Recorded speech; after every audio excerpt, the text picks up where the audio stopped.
Well, hello everyone.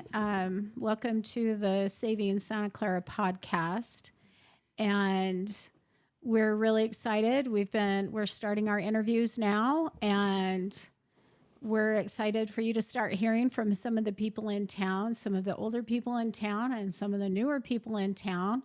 And tonight we have with us April Hickman, and April just recently purchased the Rulon and Grace Stucki home and has done a lot of restoration work and has a gift shop in here. And she has just done such an amazing job. We're excited to share some pictures with you of her place. We're actually here in her place right now, live. So you'll probably see, cars driving by the main road. We're actually looking at Santa Clara Drive. And it's kind of a fun place. So we're going to start today. We want to talk to April a little bit about her what she's done here. And so April, welcome. Thank you. Thank you for having me. We're excited. We're nervous because this is not our cup of tea. No. She's very, very good at what she does, and behind the scenes. And I don't like to be front and center. And I don't really do anything. So this is all new for us. But I'm really excited because I've kind of been wanting to get some of these questions answered anyway. So April, you didn't grow up in Santa Clara. You had a lot of friends from here. You grew up near here, from what I understand. Is that right? We moved around a lot. So I did spend a couple years in Santa Clara on Lava Flow Drive, but like in high school, just a couple years. But before that, I was mostly St. George. And before that, Nephi. Awesome. Okay. So what made you decide to pick a place in Santa Clara and in the historical district? Like, what drew you to this place? Well, I love historical districts wherever I go. I love to travel, and those are always the parts of town that I want to see. Whenever I travel, I never want to see where the tourists go. I want to go to where the locals go, and I love homes, and I love old homes. Anybody who knows me knows my dream house for myself to live in is an old home. And Santa Clara Drive is just cute. I'm very into aesthetics. I feel how an environment makes me feel. And so just driving down Santa Clara Drive, it's literally the cutest drive in this entire county. And it's the only cute drive in this entire county, I think, Yeah. And I've always loved it. I thought it was charming. And I ever since I was young, I just dreamt of it being restaurants. Like some of the cities I've been to, I dreamt of it being restaurants and little shops and quaint and charming. And I don't know anyone who hasn't expected that to be the outcome of Santa Clara Drive. Right. Everyone I talk to, that's what they want. They want the old town feel. They want all of their old homes preserved. They want shopping and food and everybody outside and riding bikes and walking under these trees. They want all the trees preserved. I don't know anyone who doesn't agree with me. I really don't. Yeah. And so anyway. Well, next question. Well, no, that's why I love this drive. That's a great answer. And I forgot to mention, we probably should have you tell us exactly what your profession is, because she is a professional, and so tell us what your business is and what you do, and why I personally feel like what you just said gives a lot of credibility. So I'm an interior designer. I've been one for 9 years now, and I love my job, and I love making places beautiful. I love a beautiful home, no matter what the size. Whether it's old or brand new. I love beautiful buildings. I love beautiful restaurants. I just love beauty and all different styles. It's not like I'm like all modern or all classic or all traditional. I love it all if it's well done. I asked that because you talked about the aesthetics of the town, and I thought that because you are a decorator, I noticed that. Yeah, it runs a little deep. It does. Yeah. Mm-hmm. And I agree with you, but I've never really thought about what you said about this really being the only place in the county that's kind of preserved. It really is. Yeah, because Washington, most of Telegraph is. Telegraph could have been the same way. Yeah. It was really charming. It was. But it's big business Right. now. And Enterprise, I mean, they still got a cute little main street, but there's not a lot of restorative work or too many pioneer homes on in Enterprise. And I don't really, maybe Tokerville. Hurricane's lost a lot because there's, it's a big boulevard through Hurricane now. And I haven't really driven through Tokerville for a while, but you're right. We probably are one of the last holdouts, maybe.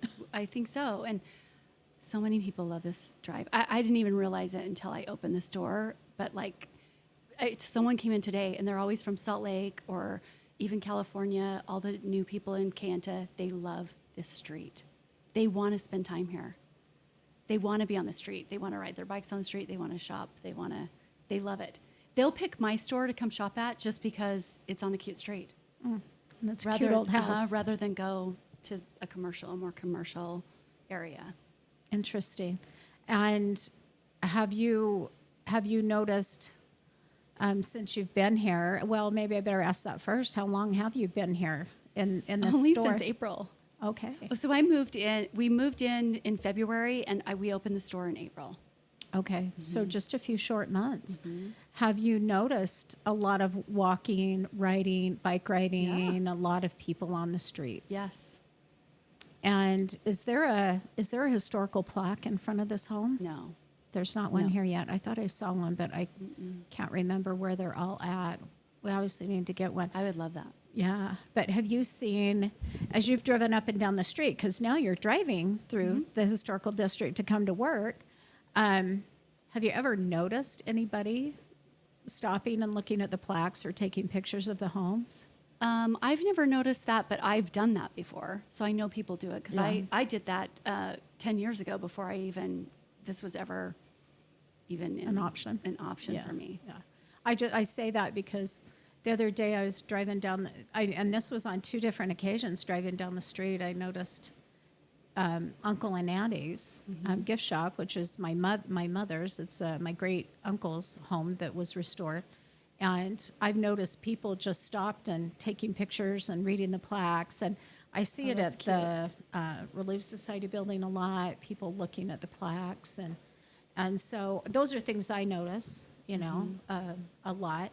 So tell us about this home. You obviously just bought this a few months ago. So we bought this a year ago in May a year ago.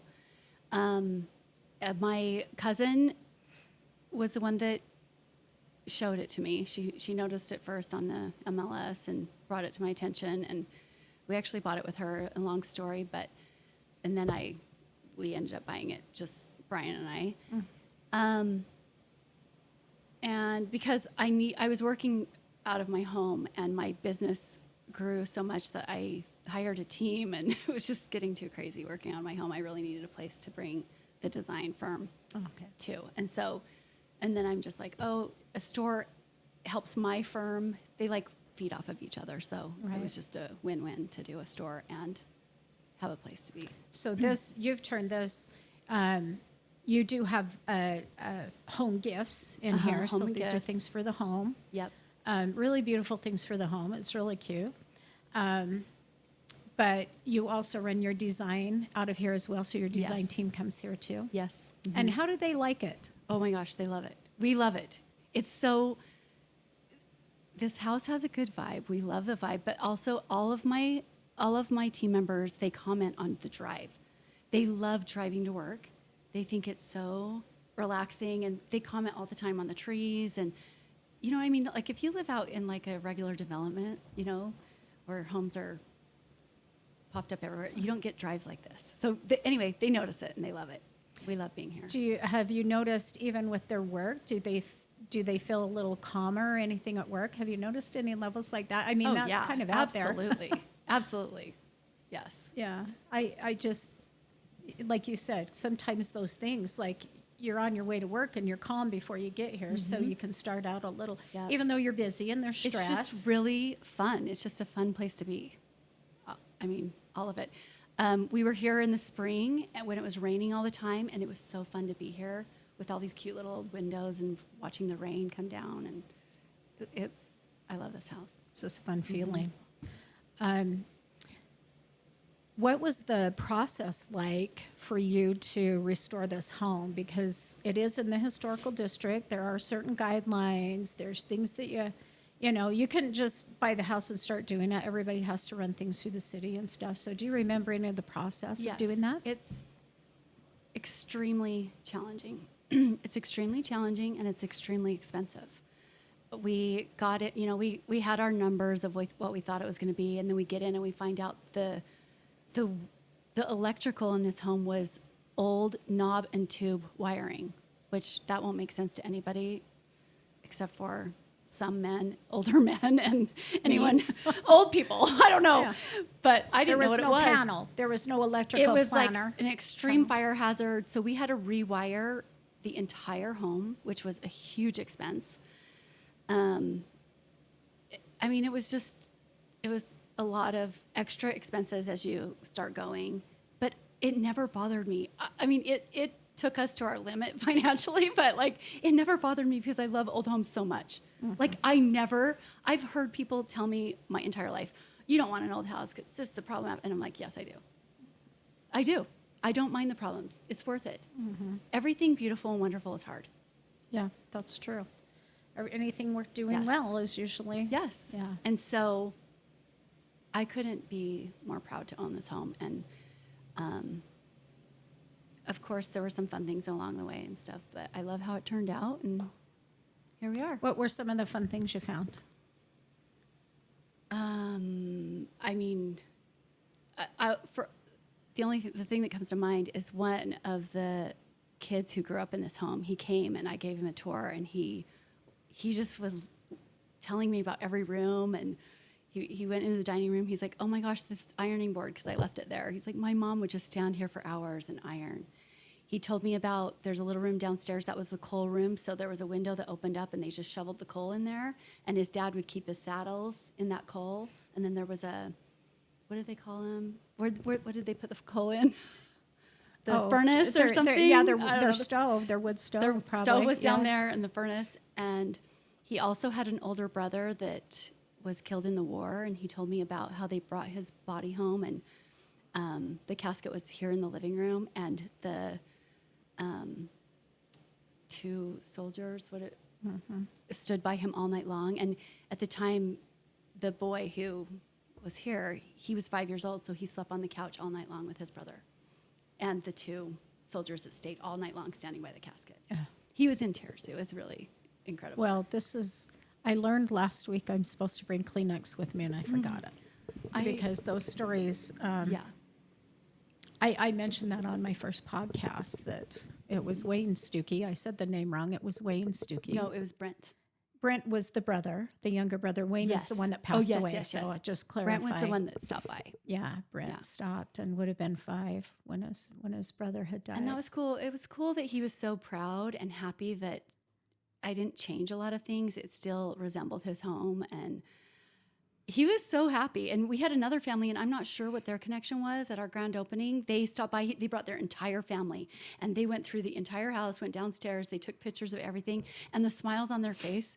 This is what makes me happy, because it's not easy owning a business like this, but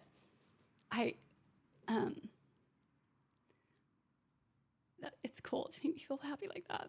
So I don't know what their connection to the home was. They lived there. Maybe he was one of the brothers too, or I don't know, or a cousin or something. I don't know. But he had a tie too, and he brought his entire family, his kids, their spouses, their grandkids. It was cute.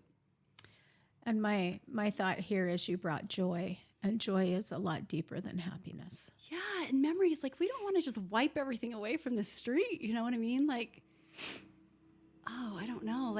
You go to Europe, and there's so much history and age in every building you walk in, and you can just feel the love and years. And I don't know. I just can't imagine people tearing homes like this down to profit, to pack as much in to a lot like this just for profit. I can't imagine that.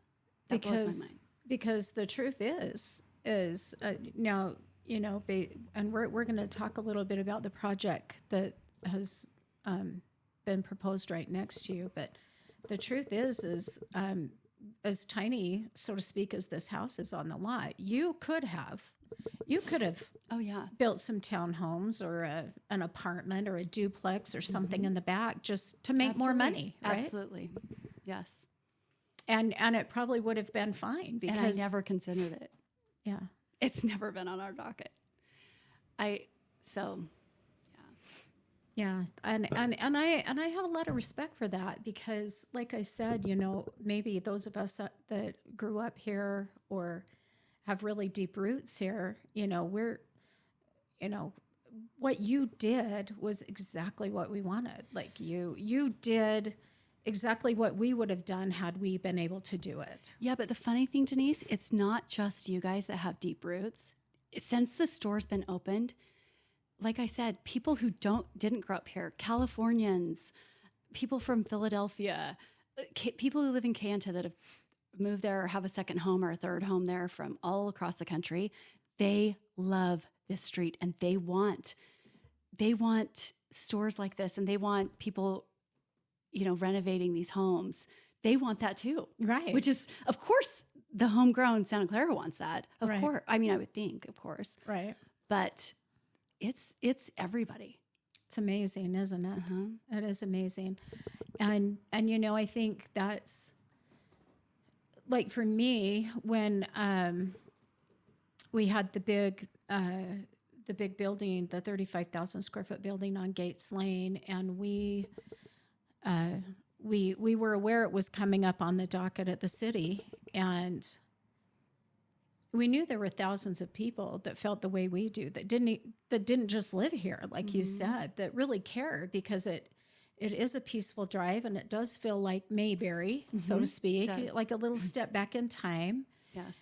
And we, they put a QR code sign on the property that you can't scan when you're driving anyway, but you scan it, you get an agenda, and it doesn't really tell you anything. And so we were, trying to get information out and tell people, and we brought a flyer to your door, and we were just trying to spread the word.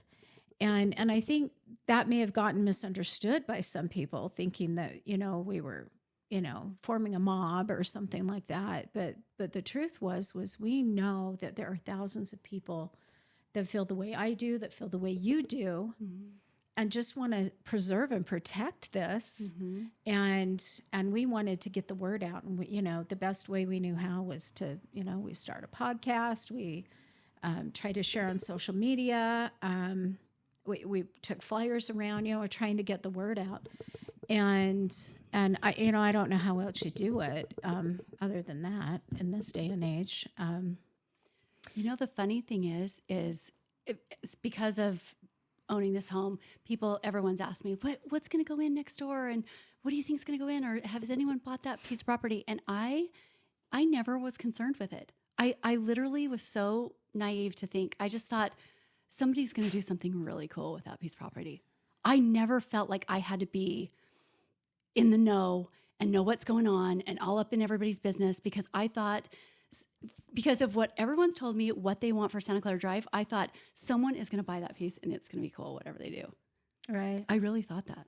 And so you were probably as stunned as I was when I was shocked that not just a developer coming in, but there are literally some people in the city who really don't care. Absolutely. They don't care. Even on our city council. I just thought the city council would protect this street from that. I thought that's their job. Yeah. It was kind of surprising. So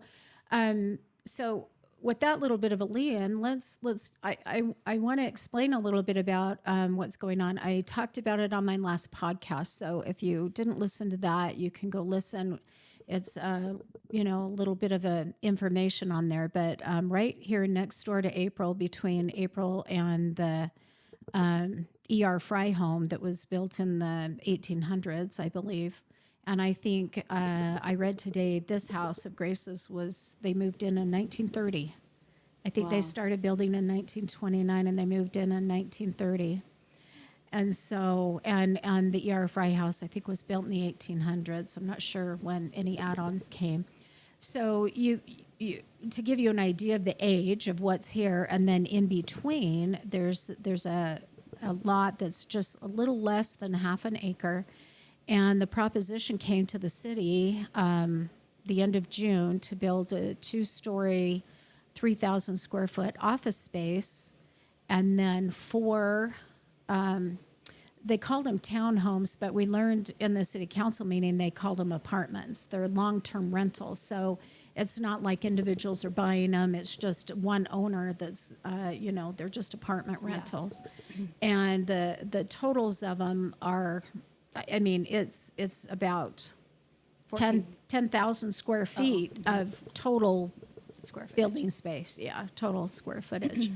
And because it came through so quickly, I had a friend on Heritage Committee that let me know it was coming, but she thought it would be a while before they'd be back. And we had no idea. They went the end of June, and then 2 weeks later we're at planning and zoning, and then 2 weeks later at city council. And we didn't even know until the city council meeting, because I got the agenda for it, that it was on the docket. And so it caught all of us off guard, as you said.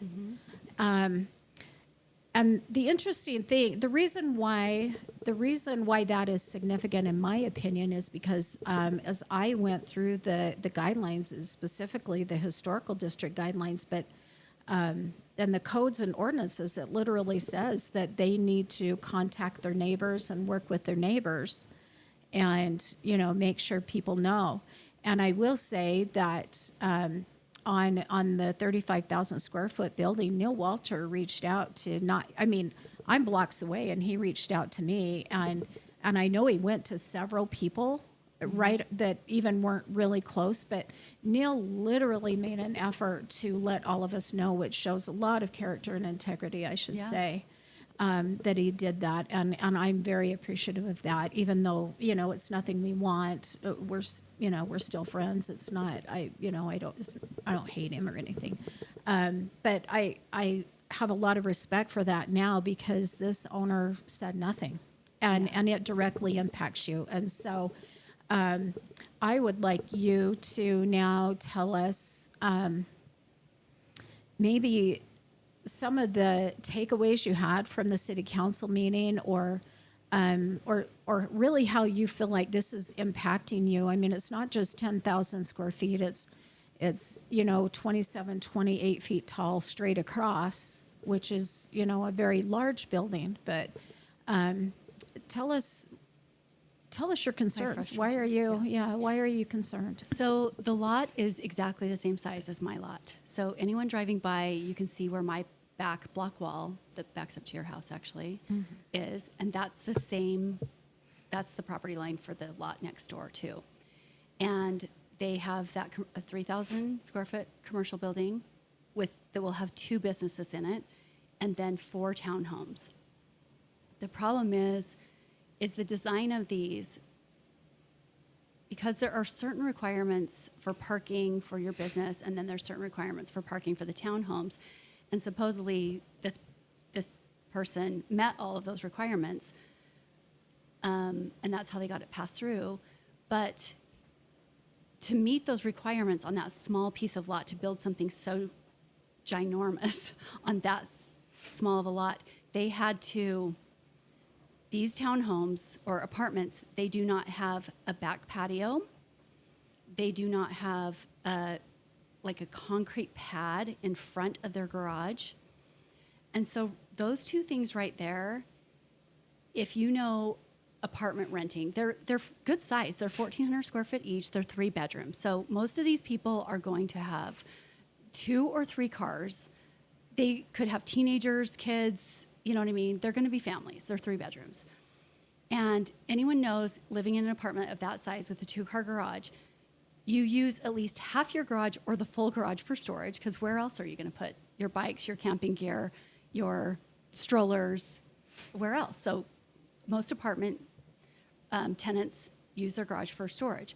So they park out front of their garage on a cement pad before it gets to the street.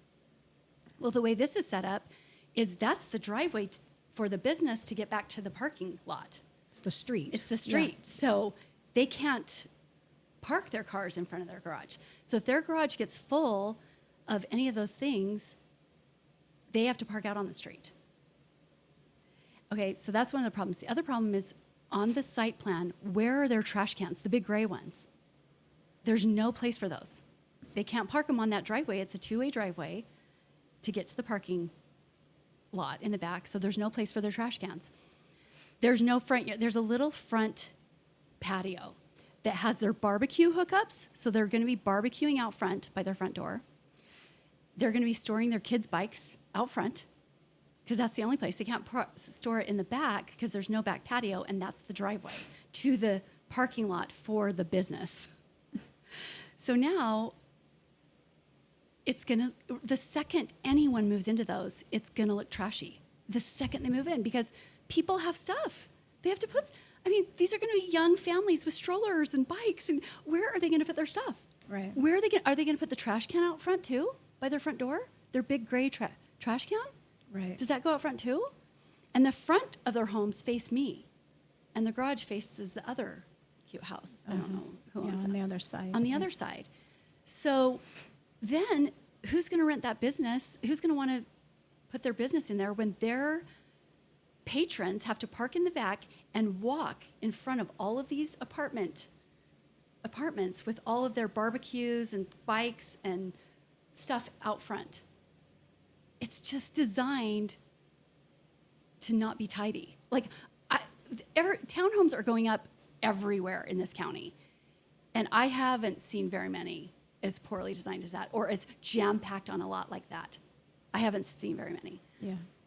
Well, I agree, because I mean, even thinking about the businesses, like I got thinking, well, what, they don't know what businesses are going in there. And in my opinion, they should never pass something unless they know at least have an idea of what's coming. Because what if you have, like you, how many employees do you have?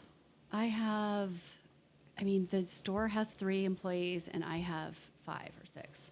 Okay, so even if you took your 3 employees, yeah, and they have 11 designated parking spaces in the back with 1 handicap parking, so there's 11 spots. Yeah, and you put 3 employees for each floor, each business. They'll at least have 4, I would probably think. 3 to 4, depending on what it is. So you just took 6 to 8 of your parking spots, which maybe only leaves 3 to 5 left for patrons.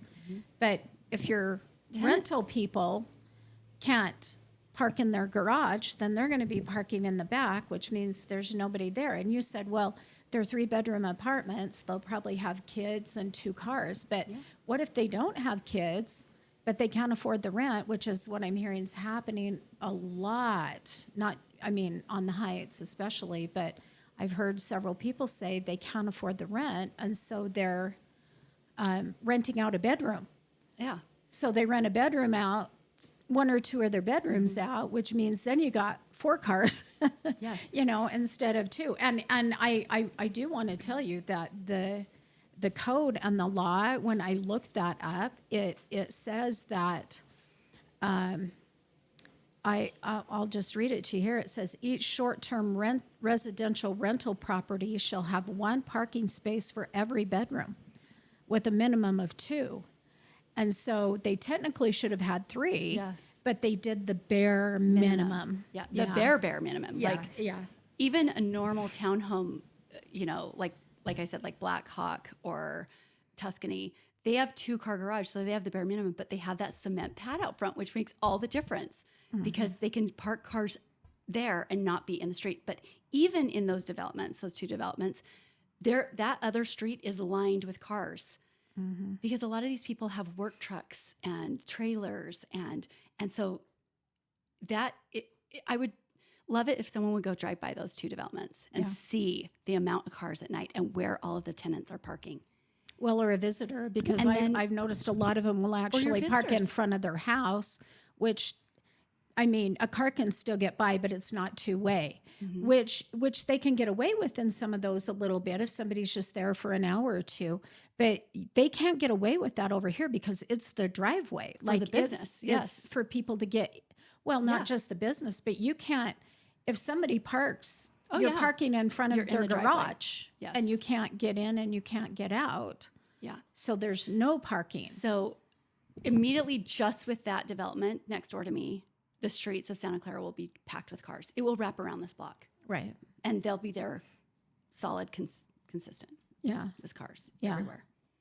Well, and the building, the rendering of the building it's not an ugly building. It doesn't look terrible. As far as the office portion goes, it's not terribly ugly, but it's not historical looking either. It doesn't look like anything on the street. Yeah. Yeah.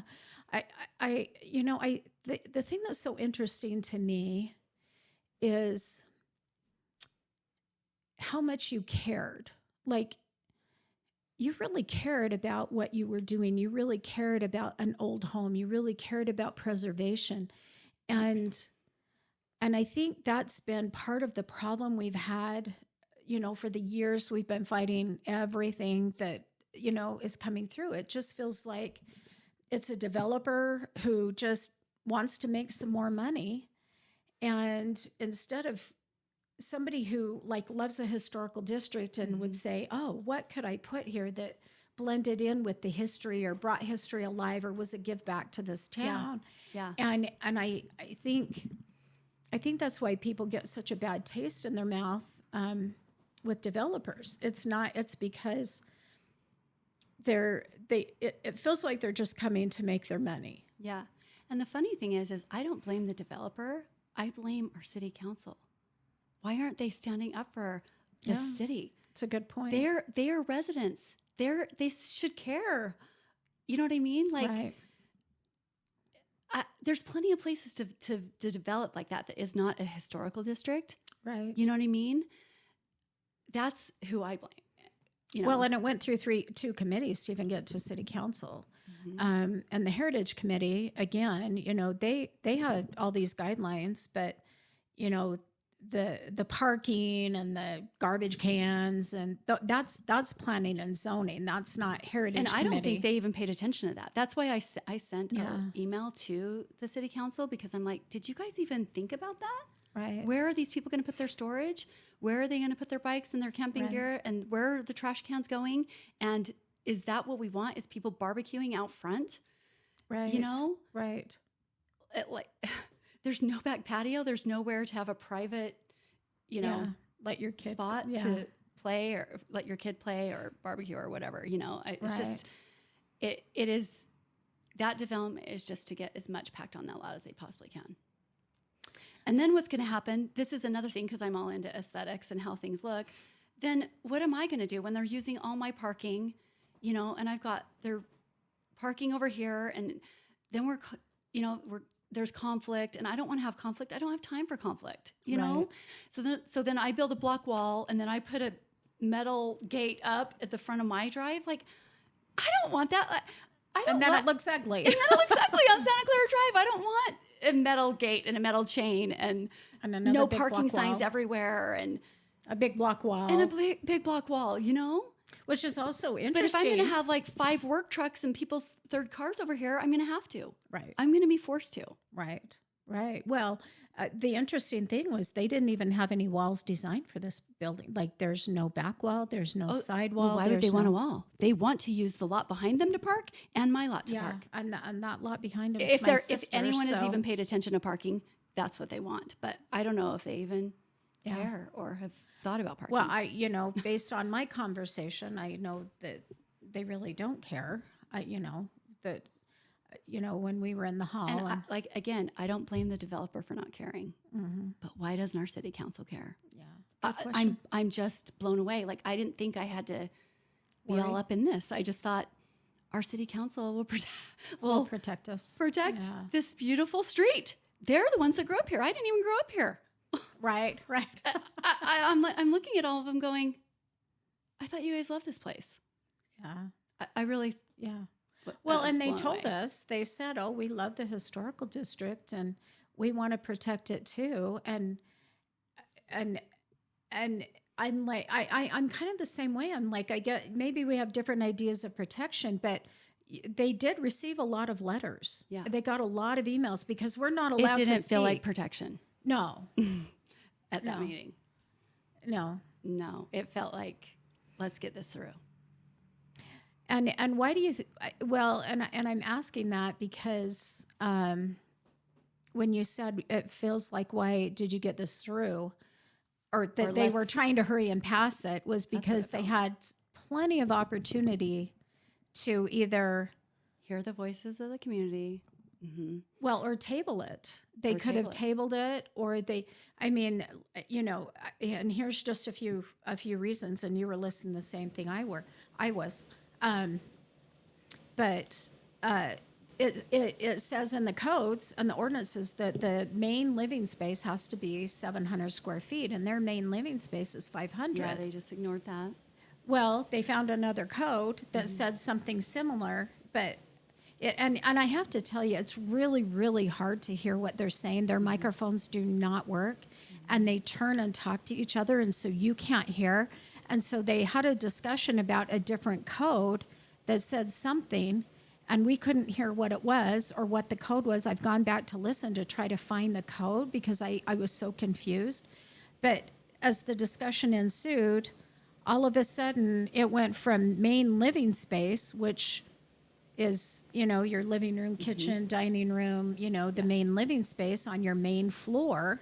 It went from that to, well, the whole thing is main living space. Like, and there's 3 bedrooms. The bedrooms are all upstairs. There's just 3 bedrooms upstairs. And so it went from main living space to, well, the whole house is main living space. So it counts. Yeah. And so that should have tabled it. But then they started into the multi-use residential, and they went through every code and ordinance and could not find a number for what constituted, like, is multi-use residential a business and a home, or is it a business and a duplex, or is it a business and 40 townhomes? Like, there was no law anywhere, and if anything should have stopped, that should have stopped it. That should have stopped it right there, because they should have said, you know, we don't have a number in place. Yep. We better review this. Yeah. And what's the harm? And you know, I'm thinking, what's the harm in slowing it down? Like, why do you have to get it through that night? It was very rushed. How they it was very rushed. So those were just 2 things, and then the third one that distinctly said that they were supposed to talk to the neighbors, and they never did. The only one that was aware was the one that on the Heritage Committee that lives across the street. So they were the only one that were even aware of it. But there are several codes. I highlighted several of them. You know, the impacts surrounding the neighborhood, the traffic, the visual, and the aesthetic qualities.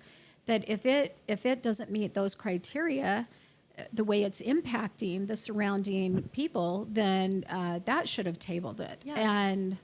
And so, in my opinion, the city council had ample opportunity to either oppose it or table it until they had a little more homework. And for some reason, it was just like, we got to get it through tonight. Yep. It felt very rushed. Yeah. I agree. Yeah. And I'm not opposed to developing. Like, I probably wouldn't even have a problem with this project if it just had 2 townhomes back there, not 4. Like a duplex. Like a duplex, because then they would have a back patio. They would have parking, enough parking for it. It would stay tidy and clean out front, because most of their storage would be out back or in their garage, and they could still park on that cement pad out front of the garage. But the way they've jam-packed 4 in there, they're just going to look terrible the second anyone moves into those. Yeah. And not at fault of the tenant. It's not the tenant's fault. People have stuff. They have stuff. Well, and I had the comment made to me, it's like turning our downtown into an inner city. Oh, this is like New York style. Yeah. The little front yard of this is like a New York City brownstone front yard. It's like a that row big. home. They It's look like like a row row home. homes. It's like it's literally like 7 feet by 20, and 5 of those feet or 6 of those feet is in front of the front door. You know, so it's really like 12 by Right. 6 or Yeah. 12 by 7. Right, right. Well, the apartments themselves are only 20 feet wide. Yeah, Which, it's like a row home. yeah, very, very Eastern row home and very condensed area. Well, Difference is New Yorkers don't drive. They don't have cars. They don't need to park. You know what I mean? that's a very good point. And Yeah, I here, never thought of that. Everybody needs a car.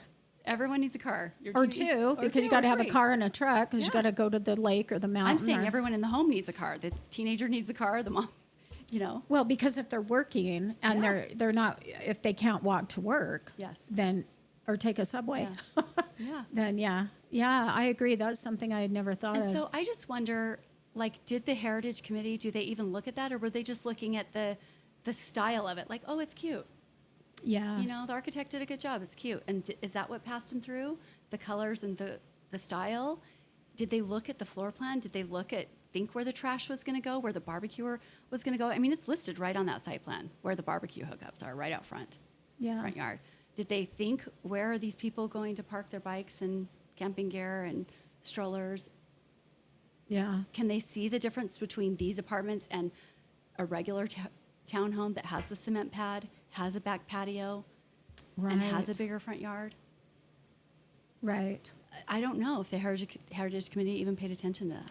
Well, and when the Heritage Committee was started years and years ago, they actually started working on these design guidelines, and some people got a little bent out of shape thinking they were going to tell them what color they could paint their door, and the truth is the ordinances is in place for the historical district, but I think there's such a variety of colors in our historical district. I think the colors probably the least concerned, unless it was some Absolutely. really Crazy, wild, like or you neon want or something. or an all black Yeah. or whatever. The bigger concern was what we're dealing with now. What is somebody going to bring here that doesn't fit in with what we have, or isn't even a pleasing business, a mom and pop business, or something like that? We don't need a Taco Bell franchise next door, or but a mom and pop shop would be a wonderful idea, which, we're not opposed to the growth and the development, but in the historic district, we want to be smart. Yeah, and the thing about it is when other developers, and I don't use that as a bad word. My family were developers. All my family are developers. So when developers see what goes in next door to me, and they're not from here and they don't care, or they're from here and they don't care, We have because I've those seen too. both. Yeah. They will be waiting for a property to go up for sale. They will pay top dollar for it, and they will put the same thing. They will pack it with apartments, with no parking, Right. with no front yard, with no back patio.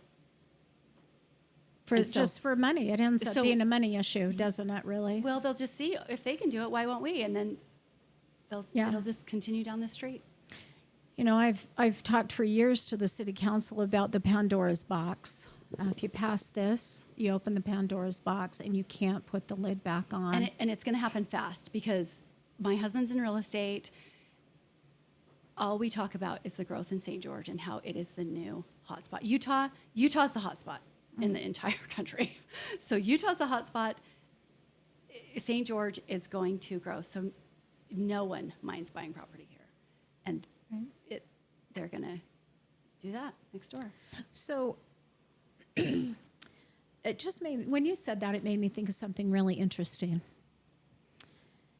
There's a lot of growth. There's a lot of people coming. And you said, almost daily, we hear this, the fruit stand too, that people love coming here. I had a couple the other day that tell me they literally just come and drive through Santa Clara just to drive through Santa Clara, like for no other reason. You know why? It's a respite of the heat too. It is. It can be 115 out, and when you drive under these trees, it feels cooler. It Right. seems cooler. Right. Bless the Swiss people for bringing a touch of But Switzerland. you know what? other than the sycamores that are protected out there, people will start chopping down trees too on the properties. to fit Oh, more I townhomes. know. I got so these the trees minutes. are going to go bye-bye once people start buying more Well, properties and develop them like next door. I did see on the minutes that they even commented about the sycamore trees. Oh, they're going to leave the sycamore. And I thought, oh my gosh, you seriously they would told have me thought I about had to leave it, which I wanted to. I love trees. I wouldn't cut a tree down Right. to save my life. I love trees. Well, but there's a whole story behind these sycamores too that most people don't know, how they got planted and who watered them. And there's quite a little story behind it, and it is the sweetest, most tender story. But the thing that, to get back, when you made that comment, it's interesting because Neil Walter had told me that historical tourism is the number one moneymaker. And so I'm sitting here thinking, if historical tourism is the number one moneymaker, and you have all these people moving in that want somewhere historical to go, and we are the last holdout for a historical district, why would you not why wouldn't you want capitalize to? on that? Yeah, exactly. Yeah. Like if you want to make money, you don't have to build an apartment. It's a no-brainer. Yeah, bring something and bring the, you know. You showed me the old pictures of the old chapel that used to be where the chapel is now on Santa Clara Drive. And I just thought, because my daughter just got engaged, my other daughter got married 2 years ago, and it's really hard to find a wedding venue in this town. And you showed me that picture. It's the most beautiful church, the original church on Santa Clara Drive. It's got these beautiful windows, if anyone has seen a picture. And I just thought, on the property down by the sycamores, if that could have been a wedding venue that was replicating that chapel, that would have been so cool. Oh, it would have been, just because they replicated the school in the city office building. The city office building is designed after the school, but if they could replicate that church, the little chapel, it would be amazing. Wouldn't that be the cutest thing But it ever? didn't. Now it's going to be. Yeah. Well, we don't know yet. They haven't come back. So with if a new anyone has design. money, do a and you wedding love venue. history, And you love history. and you want to capitalize on historical tourism. Wedding venues make a lot of money. I think it's a good investment. Well, and people don't just use them for weddings. No. I mean, there are No. family reunions there. There's, parties. People will rent them for parties for their family because there's high school nowhere. dances. Oh yeah, Business conferences, all kinds corporations of things. Yeah. bringing somebody in and having a corporate retreat. I'm not joking. Like it's a really good investment to have. It is. That is a great. I wish I had the money because then I would wish I just did do too. everything. See, you and I, we have really good ideas. Everybody. Yeah. Everybody look at the old chapel. It's We'll so post charming. a picture with the video. So Okay. when he records this, picture of we'll actually put a picture of that old chapel up. I don't know if the young people don't know this. I don't know if, I'm not saying people shouldn't make money and develop. They should. But can we do it in a way that makes everybody happy? Can we meet halfway?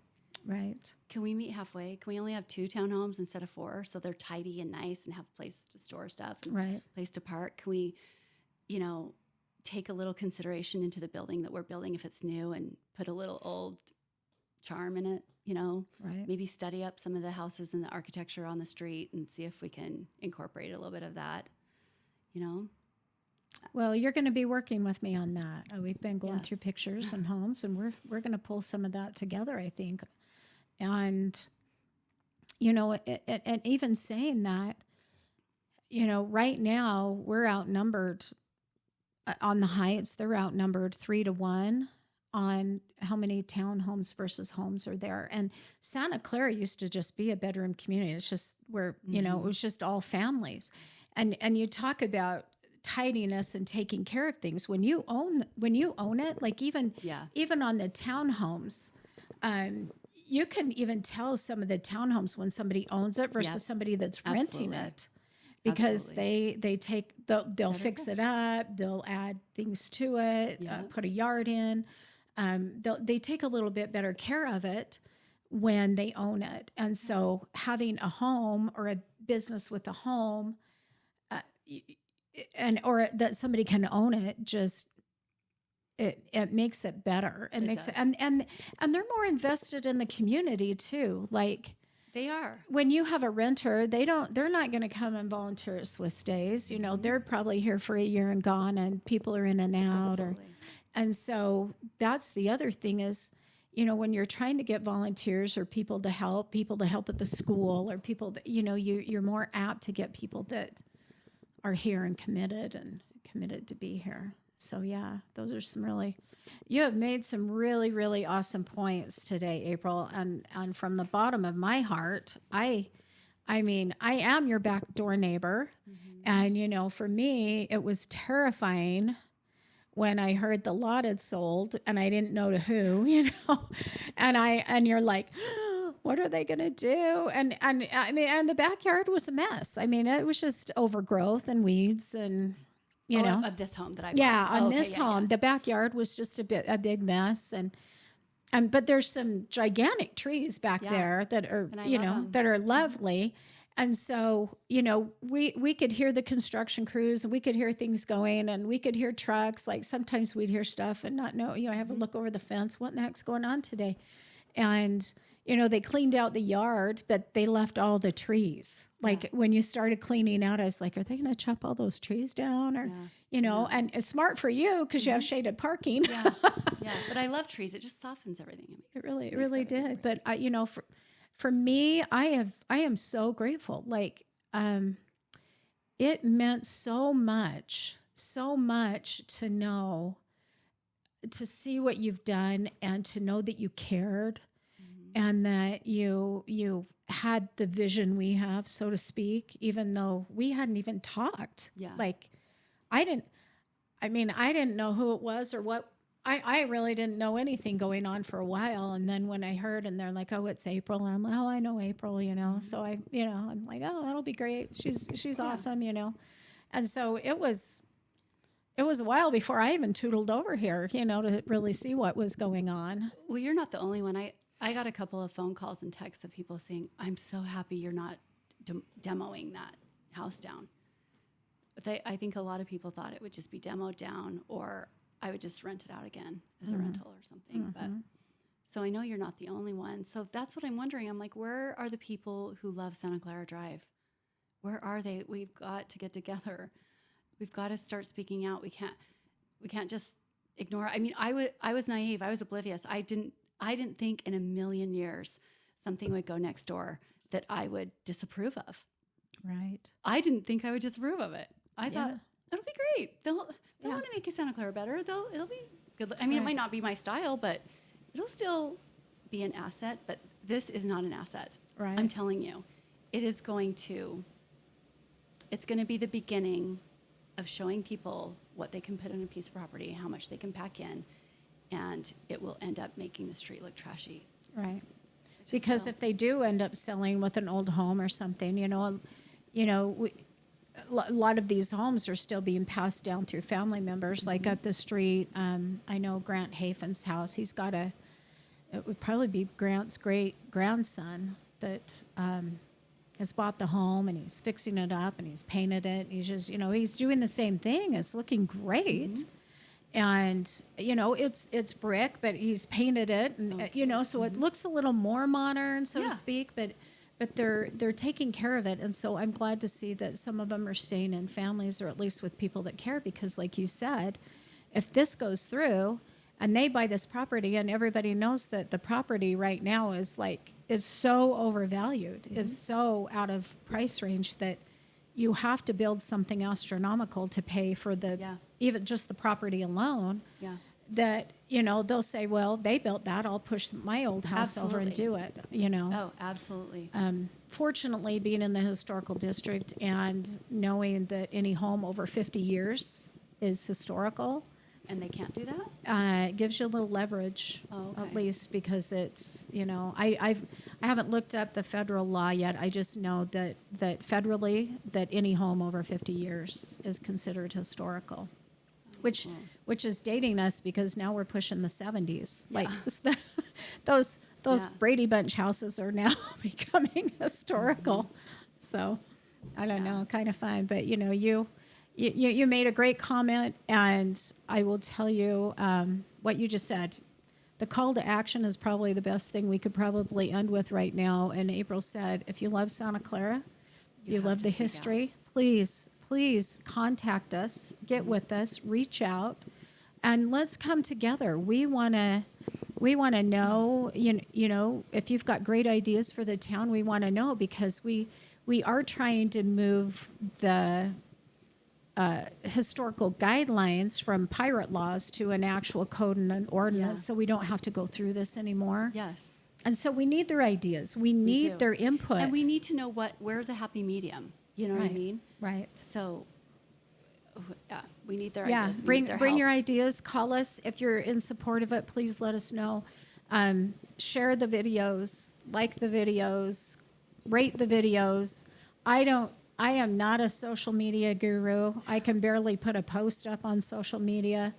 But everybody's telling me there's algorithms, and the only way we can get the word out is for people to kind of share and help us that way, so that we can, you know, that we can. Because I was just wondering, like, people must not know. Right. Like the women, especially the women in this community who comment all the time how much they love this street. Yeah. And how they want shopping, and they must not know what's happening. Yeah. You're right. You're right. I think that's the problem, which is why in the very beginning with the unit on the corner, which is why we took to social media and handed flyers out.